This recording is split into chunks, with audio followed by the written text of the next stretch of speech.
circles, to those in our families, members, or to us, others outside of our family, as mediumships or seers who have the ability to communicate between the physical and the spiritual realms. All these messages have been coming in what we do. And because we always pull it and pray before we do something, before we go to the mountain, before we do a ceremony, and they come and give us guidance. Also, our direct ancestors come in at certain times and give us that guidance. So the moon, they tell us the moon has a divine, the divine light of the creator from the sun. There's divine energy that comes from the moon. And we all recognize Mahina up there. We also recognize the sun. The sun, there's so much, the sun is the light of the creator. One aspect of the light of the creator. And so much divine energies are now coming through this earth to help with the shift and change. It's always been coming through, but things are changing at this time. So we go to Pool Bob is recognizing, acknowledging, calling upon all those in that upper realm, the realm of Sky Father, the realm of Wakia, and even further beyond Wakia, beyond the universes that we live in. So we go to the people of Ovina, the people between. The people of Ovina between, we recognize we go to Pool around in this middle people, and that's for us to acknowledge all these things on this earthly realm. Those things are the elemental kingdoms. Those things are the plant kingdoms. The plants, as they explain to us, certain plants carry a certain type of vibration with them. That's why those who work with healing, that's why they know certain plants. It's a communication, it's a relationship with that plant. Certain plants have certain energy and vibrations to them. And so you use certain plants for certain things, whether it's for blessings, healing, and so forth. So, but the plant kingdom was put here to help humanity. And we also have other plant kingdoms and other plants that we're more closely connected with as pollinations, the kalo, that sustains us in many ways. And also the animal kingdom. These animals, and there's many animals, I cannot put all of them, so I apologize to all the animals and all the plants of the kingdoms. I could not show you today, but one of significance is the kohola, the whale, also known as the palawa, the whale. Why? They're mammals. They're divine beings that came from Sirius. They came here, we call A'a. They were put on this planet to help the planet. The whales, as was explained to us, the whales carry a certain vibration and tone in the ocean. They keep these energies and tones in the ocean intact around the planet. Our planet is mostly water, but they help in those ways. And so do the night owl and the dolphins do that around our islands and so forth. And there's many other animals of the oceans and of the land, of course, that have their role here. But these are mammals. Mammals that came with divine souls and spirits to this planet to help this planet evolve and change and to help humanity in this planet. That is why it's very difficult for Native peoples, not all, but it has shifted and changed. They say that their contract with humanity was never to sacrifice their bodies for food. But I acknowledge there's cultures around that do, and I acknowledge that. But they said their contract was never for them. There are other animals, there are other plants that did sacrifice, made a contract before they came here, that's what they're going to help humanity with. That's how they're going to play their role in this. Food was never intended in their role here on this planet. We have others that fly above us, the puel. There's these ancient puels in the spirit form, just like many other these animals are. There's spirit forms that come into the circles, and there's those in the physical form, of course. And if these all come into our circles at times in ceremonies. And of course, there's our Kanaka Maori, the humanity, humans that are on this planet, in this middle people. Then we go to the people below. And the people below is that there are beings in the depths of this earth. How we know we've engaged them, encountered them in ceremonies, and they've come up from the depths of the earth.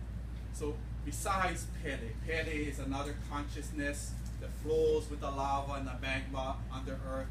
Pele opens up chambers under earth. There's connections under earth, there's connections on the oceans, there's connections above. It's all gridded with different energies and of light and such. But there are beings in the core of the earth. And that's what it's explained to us.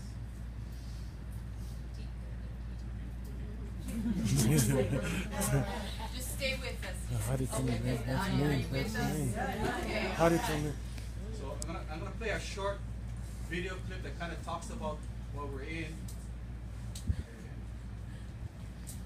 So before he plays that, I'm gonna set this up. So we enter into this contested case hearing.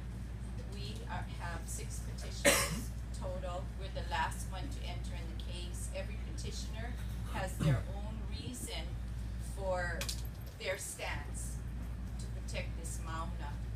And it's not that we're teachers after all. It's not about the science. It's about 18 stories is too big on my mauna. You have gone too far. You got 13 already up there. 1 more is way too much, too big. No. So 6 of us have stood to say no. So I write a letter to the editor about it, and 2 film producers asked me if they can take my letter to the editor and make a film. Just a short clip that will help us. So this is the film that is actually up on the mauna. So now we've woken up the mauna. You get to see a puhaku from there. And I'm going to actually pass this around so you can just be on the mauna, but make sure it comes back to me. This is from the top of the mauna, just laid there for me to find it. And it's what I take everywhere so that, like hokulea and the puhaku on the canoe, this is the puhaku on my canoe. But I want you to be able to say, I was there today. I was there in the mauna.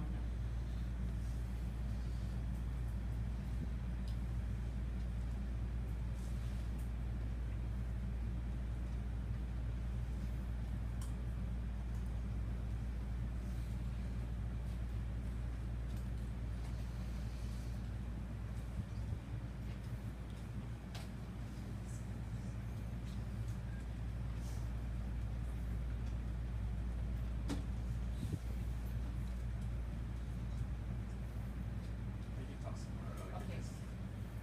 Yeah, every minute counts.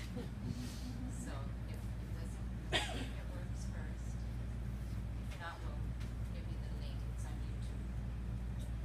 But as he's doing that, and if I'm going to stop if it starts to play, I'm going to hand out those chants that I'm talking about so that we can.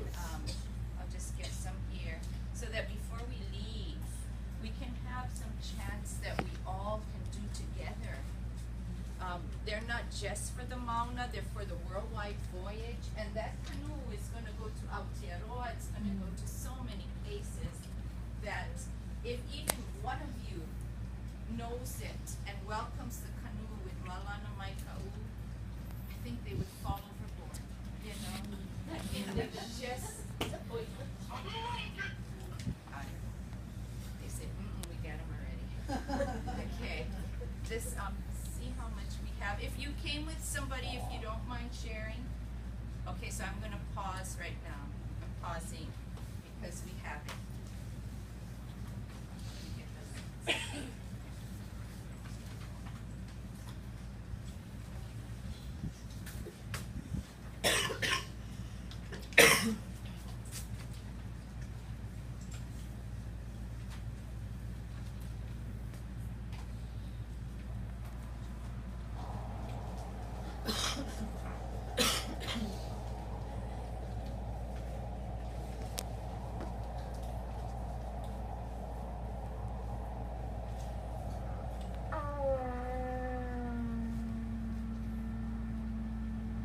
This is a day in the life of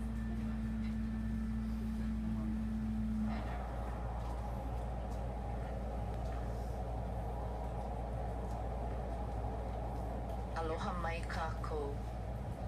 If you would just take a moment to pause from your busy day and think about the sacred place that you are connected to, the place that brings you peace and accepts your prayers, the place where your God dwells, very likely the place where your grandparents and their parents once prayed, the place you would safeguard with all of your might, with all that you are and all that you have. If you said the holy name of that place out loud, what would it be? Would it be the name of a church, or a temple, or chapel you hold dear? Say it. Utter its name out loud as I do. My church, my temple, my mountain, Mauna Awa Kea, Mauna Kea.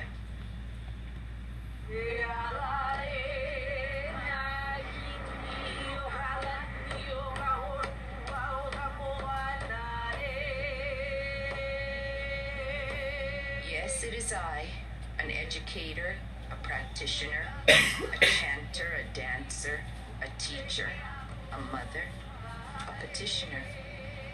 I have come forward to speak of this mountain, this place I hold dear, this place I sing of, and sing to, because it is sacred. I come forward not to dispel the notion of connectedness of astronomy and religion.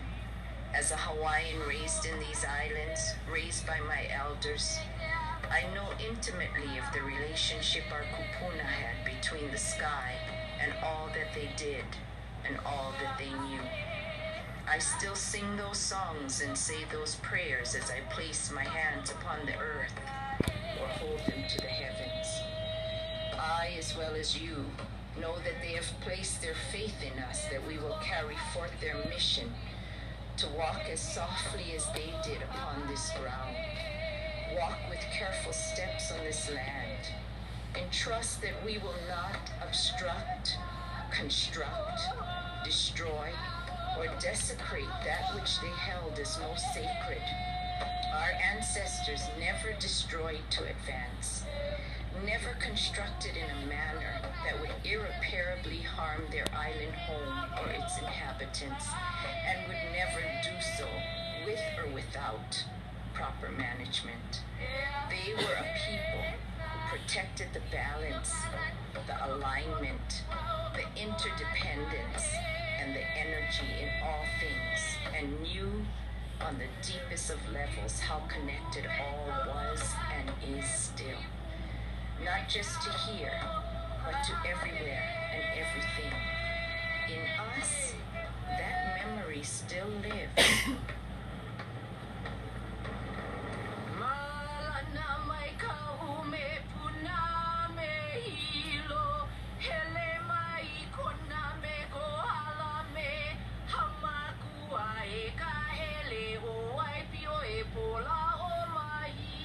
I am asking you, my people, my public, to imagine what it will be like if 18 stories of concrete is built upon a mountain that can still shake this earth. What it would take to construct upon 8 acres of volcanic rock that still lives. Just imagine what it takes to build something of that size.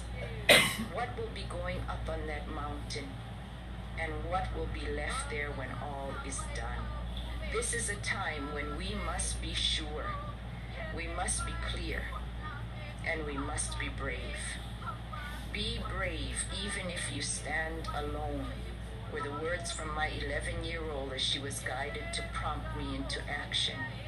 If you believe that something that immense will not create repercussions, I ask you to rethink that deeply. Let's do something. Let's become more aware, more knowledgeable. Let's not be swayed by money or promises. Let's do what is right for our mountain and our people and our children. Let's do what is right and say no. Not this time.